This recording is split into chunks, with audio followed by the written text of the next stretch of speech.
السلام کو عطا کیے جانے والے 9 معجزات کا ذکر ہے۔ پھر فرعون اور اس کے پیروکاروں کے باطل روش کے باعث ان کی ہلاکت کا بھی ذکر فرمایا، اور دنیا اور آخرت میں انہیں ملعون یعنی لعنتی قرار دیا۔ جن بستیوں کو اللہ تعالیٰ نے ہلاک کیا ان میں سے بعض کے آثار موجود ہیں اور بعض کے آثار تک معدوم ہو چکے۔ ان میں سے ہر بستی والے اپنے ظلم کے باعث ہی ہلاک ہوئے۔ اللہ تعالیٰ کسی پر ظلم نہیں فرماتا، لوگ خود اپنی جانوں پر ظلم کرتے ہیں۔ جو شخص عذاب آخرت سے ڈرتا ہے اس کے لیے اس میں نشانیاں موجود ہیں۔ آیت نمبر 106 سے اللہ تعالیٰ نے انجام کے اعتبار سے لوگوں کی 2 قسمیں بیان کی۔ 2 قسمیں فرمایا، ایک ہے سعادت مند لوگ اور دوسرے ہیں بدبخت۔ فرمایا بدبختوں کا ٹھکانہ جہنم ہے جس میں وہ ہمیشہ رہیں گے، اور نیک بختوں کا ٹھکانہ جنت ہے، وہ ہمیشہ اسی میں رہیں گے، اور ان کے لیے اللہ کی طرف سے نا ختم ہونے والی عطا ہے۔ آیت نمبر 110 میں حضور صلی اللہ علیہ وسلم کو تسلی دی گئی کہ جس طرح یہ لوگ قرآن کے بارے میں اختلاف کرتے ہیں، اسی طرح قوم موسیٰ نے تورات کے بارے میں بھی اختلاف کیا تھا، اور اللہ نے ان کے اعمال کا پورا بدلہ ہی دے دیا۔ آیت نمبر 112 سے سرکشی کو چھوڑ کر احکامات دین پر استقامت اختیار کرنے اور ظالموں کے ساتھ میل جول رکھنے سے بچنے کا حکم دیا گیا ہے، اور فرمایا کہ ظالموں سے میل جول کا انجام دوزخ کی آگ ہے۔ ہم لوگ نہ شکوہ کرتے ہیں، کسی حکومت کو بنے ہوئے 6 مہینے گزرتے ہیں تو شکوہ شروع ہو جاتا ہے، حالانکہ وہ خود تو نہیں نہ بنتے، ان کو کوئی بنانے والا ہے۔ تو ظالم کا جو مددگار ہوتا ہے وہ بھی ظالم ہوتا ہے، اس لیے احتیاط کریں۔ اور یہ صرف سیاستدانوں کی بات نہیں، دنیا کے ہر معاملے میں آپ غور کریں کہ آپ کسی ظالم کے مددگار تو نہیں۔ اللہ تعالی ہمیں حق پر استقامت عطا فرمائے۔ آیت نمبر 114 میں دن کے دونوں طرفوں میں اور ابتدائی رات کے کچھ حصے میں اللہ تعالیٰ نے نماز قائم کرنے کا حکم دیا ہے۔ رات کے کچھ حصے میں بھی نماز پڑھنی چاہیے، اور یہ بھی بتایا کہ بے شک نیکیاں گناہوں کو مٹا دیتی ہیں، اور یہ نصیحت قبول کرنے والوں کے لیے نصیحت ہے۔ آیت نمبر 120 میں اللہ تعالیٰ نے فرمایا کہ ہم آپ صلی اللہ علیہ وسلم کو رسولوں کی تمام خبریں آپ کے دل کی تسکین و تقویت کے لیے بیان کرتے ہیں، اور ان میں مومنوں کے لیے نصیحت اور عبرت ہے کہ ان ساری باتوں سے عبرت پکڑ لو۔ بچہ صرف وہی جو اللہ کے نبیوں کے طریقے پہ چلا اور نبیوں کے ساتھ رہا، باقی بات سکے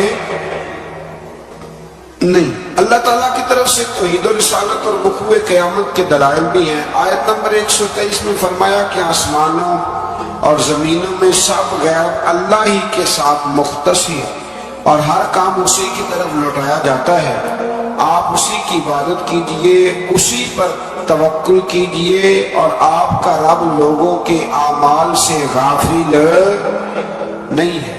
اسی بارے میں نا آگے سورۃ یوسف شروع ہو رہی ہے۔ اس کو اللہ تعالیٰ نے کہا ہے کہ یہ بڑا پیارا قصہ ہے، احسن القصص کا، قصوں میں سونا قصہ۔ تو یہ کچھ 12ویں پارے میں یا کچھ 13ویں پارے میں ہے۔ میں نے یہ ارادہ کیا کہ یہ ایک ہی دن پوری بیان کی ہے۔ ایک بزرگ کی بات لکھی جو تابعی ہے، وہ فرماتے ہیں کہ ان بزرگوں کا طریقہ یہ تھا کہ وہ لوگوں سے چھپ کے نا پہاڑ کے پیچھے عبادت کرتے تھے، اور پوزیشن ان کی یہ تھی کہ کسی سے ملتے نہیں تھے، بالخصوص فجر کی نماز سے لے کر عصر کی نماز تک بکریاں رکھی ہوئی تھی، ان کو چلاتے رہتے تھے فرات کے کنارے اور نفل پڑھتے رہتے تھے۔ اس وقت کو ملنے بھی نہیں آتا تھا۔ ایک شخص بڑی دور سے ان کی شہرت سن کے آیا، میں نے تو ملنا ہے۔ لوگوں نے کہا وہ اس وقت نہیں ملتے، ناراض ہوتے۔ اس نے کہا اللہ کا بندہ ہے نا، ناراض ہو بھی جائے گا تو لمبا ناراض رہے گا نہیں، اللہ والے جلدی راضی ہو جاتے ہیں۔ پہنچ گئے، اب وہ بابا جی نماز پڑھ رہے تھے تو کہتے میں نے عجیب منظر دیکھا کہ بابا جی فرات کے کنارے نماز پڑھ رہے ہیں اور ایک بھیڑیا ان کی بکریوں کی حفاظت کر رہا ہے۔ کہتے میں حیران رہ گیا کہ بھیڑیا تو بکریاں کھایا کرتا ہے، یہاں چرا رہا ہے۔ کہتے میں جب گیا تو بابا جی نوافل میں مشغول تھے، مجھے دیکھ کے کہنے لگے اس وقت کیوں آئے؟ میں نے کہا حضور اگر آ گیا ہوں تو پھر مہربانی کرے قبول فرما لیں۔ میں بیٹھ گیا تو میں نے کہا حضور یہ بھیڑیا بکریاں چلا رہا ہے، بھیڑیا اور بکریے کی صلح کب سے ہو گئی؟ تو فرماتے لمبی تقریر نہیں، ہلکا سا جملہ۔ فرمانے لگے جب سے بکریوں کے مالک نے رب سے صلح کر لی ہے تب سے بھیڑیوں نے بھی بکریوں سے صلح کر لی۔ بکریوں کے مالک نے رب سے صلح کر لی، گناہ چھوڑ دیے، اس کی فرما برداری میں آ، اب پھر اسے بکریاں چلانے کی ضرورت نہیں رہی، بکریاں نہ اب بھیڑیا چراتا ہے۔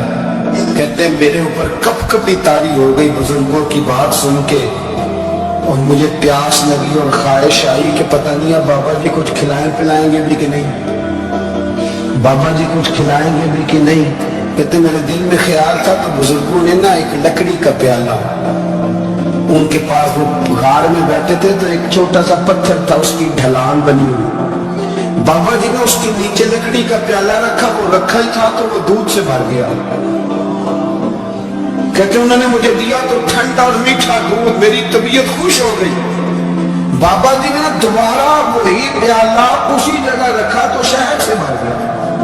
1000 سال پہلے دادا صاحب لکھ رہے ہیں، کہتے مجھے دیا، میں نے فوراً کہا، میں نے کہا حضور یہ دودھ تو گائے بھینس دیتی ہے، پہاڑوں سے تو نہیں نکلا کرتا، اور شہد تو شہد کی مکھیاں دیتی ہیں، پتھروں سے تو نہیں نکلتا، یہ آپ کہاں سے نکال رہے ہیں؟ تو کہتے ہیں وہ قرآن مجید پڑھنے لگے، وَإِذِ اسْتَسْقَى مُوسَىٰ لِقَوْمِهِ، جب موسیٰ کی قوم نے ان سے پانی مانگا، فرمانے لگے موسیٰ کی نافرمان قوم پانی مانگے، حضرت موسیٰ پتھر پہ ڈنڈا مارے تو اللہ وہاں سے 12 چشمے جاری کر دے۔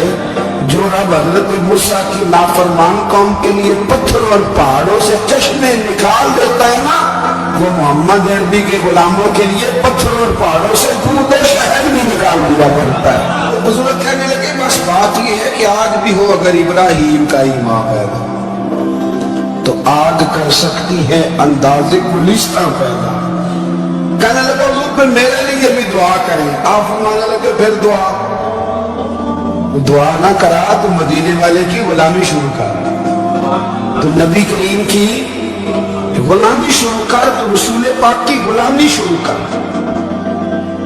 ایک بات علم، پھر فرمایا اللہ رسول سے محبت، پھر فرمایا حضور کی غلامی۔